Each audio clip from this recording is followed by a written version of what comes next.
The lights. You never get used to them. Not really. After all these years, you'd think I would, but every night at 5 p.m. when they hit full power, there's this thrum. A clean electric ozone smell fills the air. Studio 6B isn't just a room, it's a battery. It's got the ghosts of Johnny and Dave and all the giants who sat behind that desk. You walk out, the applause hits you like a wave, the roots kick in, and your only job is to ride that wave. That night, the wave was perfect. Welcome, welcome, welcome to The Tonight Show. Thank you for being here. The energy was nuclear. The monologue, I don't know, I must have eaten my Wheaties. Every joke landed. We did a bit about a new AI coffee maker that texts you passive-aggressively, and Tariq's ad-lib about the coffee maker leaving him for an espresso made me genuinely double over. The audience was hot, loud, and with us. Our first guest tonight, I said, the theme music swelling under me, is one of the biggest stars on the planet. Her new movie, The Alchemist's Winter, is already being called a masterpiece. Please welcome the unbelievably talented, the amazing Anya Sharma. The studio exploded. Anya wasn't just a movie star, she was a supernova. She had that rare, unteachable quality of being both impossibly glamorous and completely authentically real. She floated onto the stage in a stunning emerald green dress, her smile lighting up the back row. She hugged me, the crowd roared, and the energy just cranked up to a level we rarely see. The interview was flawless. She was born for the couch. She told an insane story about her co-star, Chris Hemsworth, replacing her protein powder with pancake mix for a week. We ran a clip from the movie, a breathtaking action sequence, and the audience gasped at the right moments. It was perfect, pure A-list late-night gold. All right, I said, wiping a tear from my eye. You know we can't let you go without playing a game. The Name That Song Challenge music hit. The room went ballistic. Anya, I said, leaning in, I heard you're competitive. Anya said, her eyes narrowing with a playful fire, I don't lose. It was on. The Roots, masters as they are, pulled out the classroom instruments, a kazoo, a child's rainbow-colored xylophone, a triangle, and a tiny plastic recorder. Questlove started first, playing the first few notes of Bad Romance on the xylophone. I buzzed in, screaming the answer. 1-0, Fallon. Anya scoffed. Beginner's luck. Captain Kirk hit a complex riff on the kazoo. It was Mr. Brightside. Anya buzzed in before the second note. The Killers! Ha! 1-1. It went on like this, fast and furious. The room was loud, silly, and joyous. This was it. This was the job. Making people, just for an hour, forget the weight of the world. We were tied. Final song. Tariq grabbed the recorder and played a wobbly, hysterical version of My Heart Will Go On. Anya and I both slammed the buzzer at the same time. We screamed the answer together, dissolving into laughter. We high-fived. I held her hand up like a boxing champ. Anya Sharma, everybody. The Alchemist's Winter is in theaters this Friday. Don't go away. We'll be right back. The applause was deafening. The band played us out a huge, crashing wave of sound. I turned to camera one, beaming. The go-to-commercial light flashed red. The screen went to black. I kept smiling for a second, the adrenaline pumping. The audience started to sit, the chatter of 100 private conversations filling the room. My stage manager, Mark, was already walking toward me with a bottle of water and notes from my producer. Anya was standing, laughing, chatting with her publicist. And then I saw him. It was... You know, you scan the crowd every night. You see a sea of faces. But this was different. My eyes just locked. Third row, aisle seat. An older man, maybe in his late 60s. He was dressed in a simple, clean, plaid button-down shirt. He was standing, but unlike everyone else who was still buzzing from the game, he was perfectly still. He wasn't clapping, he was just holding something. A piece of paper. It looked like a drawing. He held it up, Not high and frantic like a fan begging for an autograph. He held it with a kind of reverence, just presenting it. His face, oh man. His face was a mask of such profound, quiet, desperate hope. It cut through all the noise, all the lights, all the adrenaline in my system like a surgeon's scalpel. My smile faded. I just stared. He saw me looking. He didn't wave. He didn't shout. He just held the drawing up a little higher, and his eyes were pleading. "Jimmy," my producer, Gavin, said in my earpiece. His voice was casual, the usual commercial break chatter. "We're clear for 3 minutes. Great segment. Anya is gold. You need water?" I didn't answer. "Jim?" I stepped off the stage platform. "Jim, where are you going? We're on a clock. We've got the next bit queued up." I ignored him. I felt my feet move heavy, like I was wading through wet cement. The audience members in the front row looked startled, then thrilled as I walked past them. I moved down the aisle until I was standing right in front of the man. He flinched as if he'd done something wrong and started to lower the drawing. "No, wait," I said. My voice sounded too loud in the din. "Hi." He just looked at me. His hand was trembling. He was holding up the drawing again. I looked at it. It was a kid's drawing. Done in crayon, bright and messy and wonderful. It was a picture of me, a stick figure with messy brown hair holding a microphone. And next to me, a stick figure with long, tangled blonde hair and a green dress. Anya. Above us, the sun was a bright, furious orange scribble. That's incredible," I said, my throat suddenly dry. "Who drew this?" "She did." The man whispered, his voice rough like gravel and grief. "My granddaughter, Lily." "Oh yeah, that's amazing. Where is she? Is she here? We should get a picture with Anya." I looked at the seat next to him. It was empty. The man's face crumpled. It happened so fast. 1 second he was stoic, the next his chin was trembling and his eyes were full, a dam breaking. She was supposed to be. This was her seat. Oh, God, no. My heart it seized. I've been doing this a long time. You feel these moments coming. A shadow passes over the room, the air gets thin. What happened? I asked. I knelt, in my suit, in the aisle. I knelt down so I could look him in the eye. "Cancer," he said. The word was a rock. "Aggressive. Leukemia. She fought so hard, Mr. Fallon, so hard. She was 8. 30 seconds back, Jimmy." Gavin's voice was suddenly frantic, metallic in my ear. "Get back to the desk. We're coming back now." I held up a hand, a wait gesture, not to Gavin, but to the universe. I couldn't move. I was in a bubble with this man. "She loved you." Oh, God, no. My heart it seized. I've been doing this a long time. You feel these moments coming. A shadow passes over the room. The air gets thin.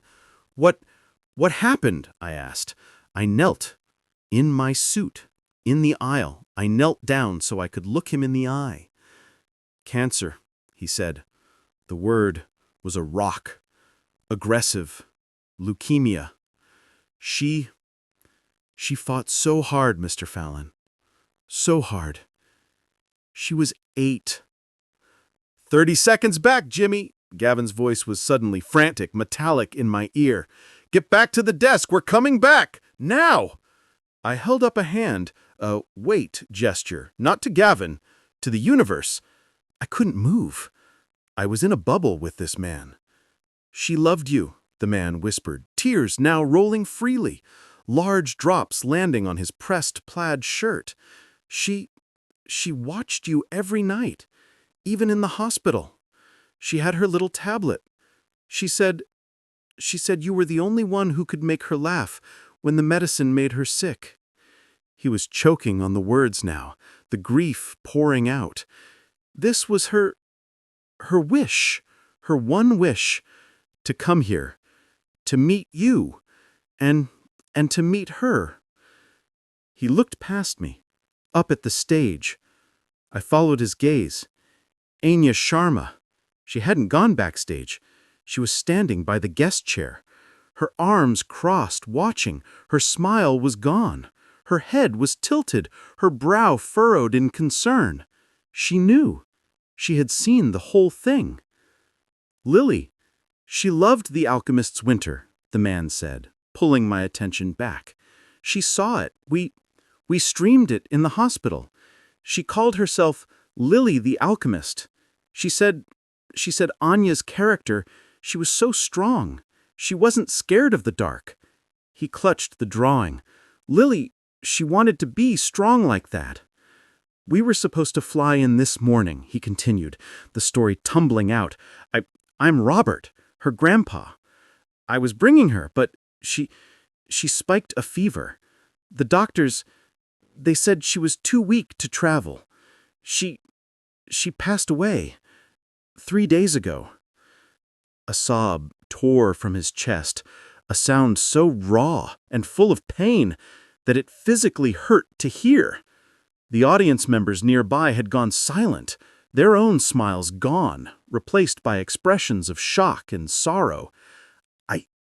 I shouldn't have come, Robert wept. It's stupid. My wife said, "Don't go, Robert. It'll break your heart." But I had her ticket, and I had her drawing. She made it last week.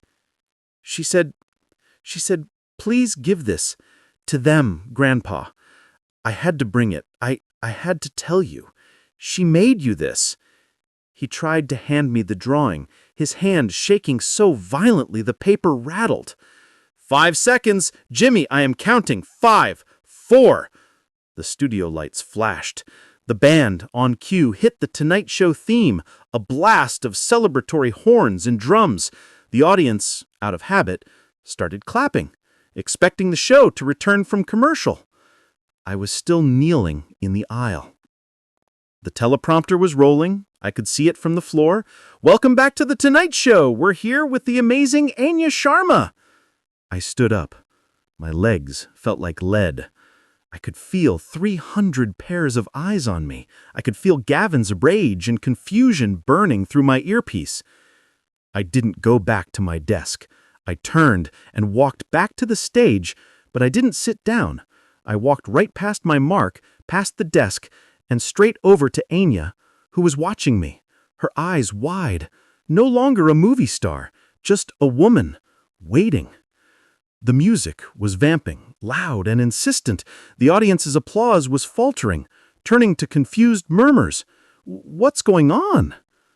Questlove, ever the genius, caught my eye. He saw the look on my face. He gave a subtle nod. The drums softened. The horns faded. The music didn't stop. It just dissolved. The studio fell into that deep, profound, terrifying silence again. I leaned in and whispered in Anya's ear. That man, Robert, in the 3rd row. His granddaughter, Lily. She was 8. She just passed away from leukemia 3 days ago. That was her seat next to him. She loved you. She called herself Lily the Alchemist. She drew that picture for us. He just wanted us to know. I've been lucky to meet a lot of famous people. Some are nice, some are not. You never know how they'll react when the script is gone. Anya Sharma didn't even blink. Her entire body language shifted. It was like watching a shield, not go up, but come down. The red carpet mask vanished. Her eyes widened, then softened, and filled with moisture she didn't try to hide. She nodded Once, a sharp, immediate nod. "The drawing," she whispered back, her voice suddenly fierce. "Does he have it?" "Yes," I said. She put her hand on my arm. "Okay," she said. "Just okay." I turned back to the audience. I had to drive this. "Folks," I said, my voice now carrying over the hushed room. My host voice was gone. This was just me. I'm sorry. We're going to pause for a second. We're not going to a commercial. We're just going to be human for a minute. Is that okay?" A few people murmured, "Yes." Someone sniffled. I walked back into the aisle, back to Robert, who looked absolutely terrified, like he had ruined everything. "Robert," I said, gently, "you didn't do anything wrong. You did something beautiful. Your granddaughter's drawing? Can I show everyone?" He looked stunned, but he nodded, handing me the simple, precious piece of paper. I walked back to my desk. I held the drawing up to the main camera. "This," I said, my voice thick and unrecognizable. "This is from a girl named Lily. She was 8 years old, and she was supposed to be here tonight, in that seat right there." The camera panned from the drawing to the empty seat, then zoomed in on Robert, who was weeping into a handkerchief. Lily was a superhero.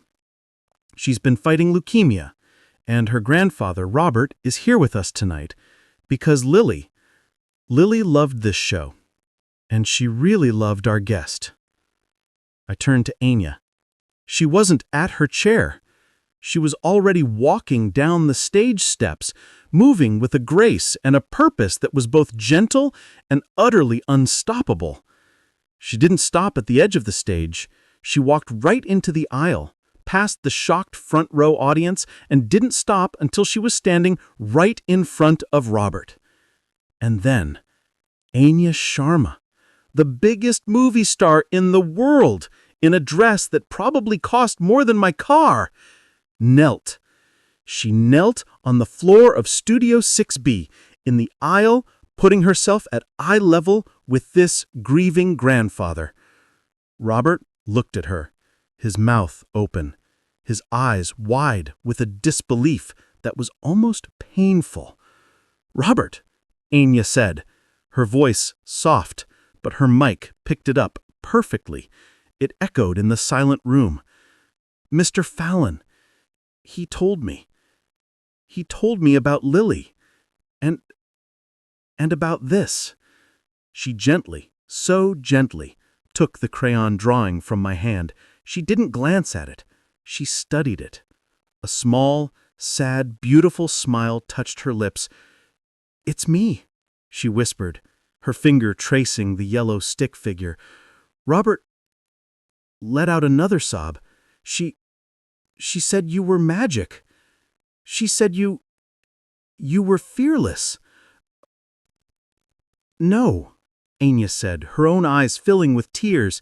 She looked up from the drawing and met his gaze. She was the magic one. She was the fearless one. She looked at Robert. "You came here for her. You sat through all of this just to keep a promise. You brought her drawing. That is the most beautiful act of love I have ever seen." And then she did something that I will never, ever forget as long as I live. She reached up to her neck. She was wearing a necklace. It wasn't some giant borrowed diamond. It was a simple, small, delicate gold charm. A sun with rays coming off it. "In the movie," she said, her voice trembling as she fumbled with the clasp, "my character, Ilara, she's lost in the dark, and she uses this, she follows the sun to find her way home." She got the clasp undone. "This," she said, holding the small charm in her palm, This was a gift from my own mother when I got the part. It's my good luck charm. I've worn it every single day since." She held it out in her palm. The gold caught the studio lights. "I think," she said, her voice breaking, I think Lily needs this more than I do. I think she needs to find her way home." She didn't ask. She gently took Robert's hand, the one not holding the handkerchief, turned it over, and placed the small, warm, golden sun into his palm. "This is for her," she whispered. "So she knows she's not scared of the dark. Tell her Ilara sent it." Robert's hand closed over the necklace. He was speechless. He just stared at this impossible, beautiful woman kneeling in front of him, sharing his grief. He looked down at the charm, then back at her, and he just nodded, tears streaming, unable to form words. "Thank you," he finally choked out. "Thank you. God bless you." Anya stood up. She leaned in and hugged him. Not a celebrity air kiss, a real, long, tight hug, her head resting on his shoulder, her eyes squeezed shut.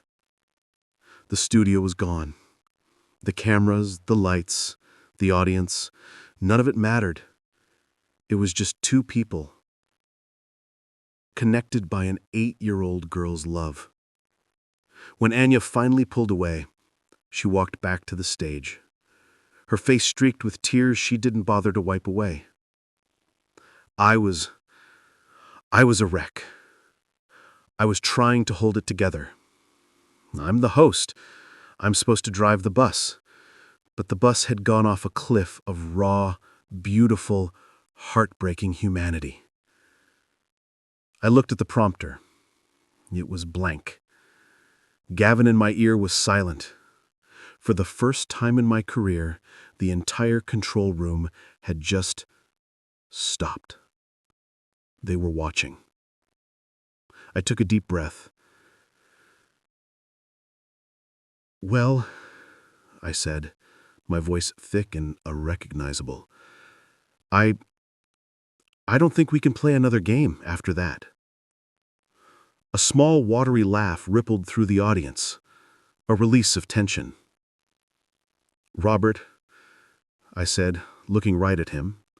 He was still looking at the charm in his hand. "Thank you. Thank you for coming. Thank you for being so brave. Thank you for sharing Lily with us. We are all holding you and your family in our hearts, I promise." I looked at Anya. She was back in her chair, composed but changed. Forever changed. "Anya Sharma, you are... I don't even have words. You are a truly remarkable human being. Thank you." She just nodded, unable to speak. I turned back to the camera. Camera 1. The red light was on. That's our show for tonight. I'm sorry we're ending early, but sometimes this happens.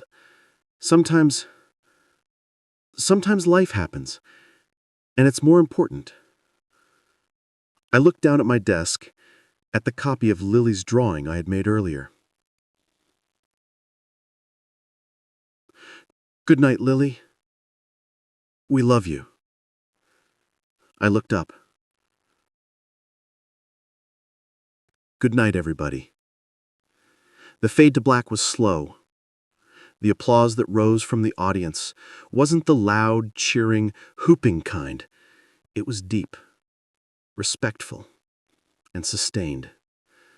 It was the sound of 300 hearts breaking and healing, all at the same time.